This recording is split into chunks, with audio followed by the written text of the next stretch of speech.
আয়াত ২৪।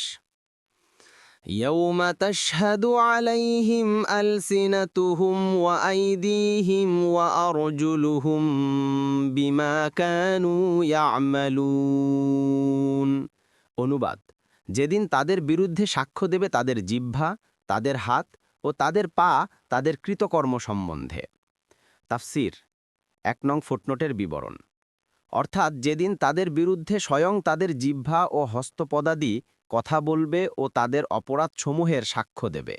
হাদিসে এসেছে, কিয়ামতের দিন যে গুনাহগার তার গুনাহের স্বীকার করবে, আল্লাহ তাআলা তাকে মাফ করে দেবেন এবং হাসরের মাঠে সবার দৃষ্টি থেকে তার গুনাহ গোপন রাখবেন। দেখুন বুখারী ৬০৭০, মুসলিম ২৭৬৮, মুসনাদে আহমদ ২-৭৪। পক্ষান্তরে যে ব্যক্তি সেখানে অস্বীকার করে বলবে যে আমি এ কাজ করিনি, পরিদর্শক ফিরিস্তারা ভুল করে এটা আমার আমলনামায় লিখে দিয়েছে, তখন তার মুখ বন্ধ করে দেয়া হবে এবং হস্তপদের সাক্ষ্য গ্রহণ করা হবে।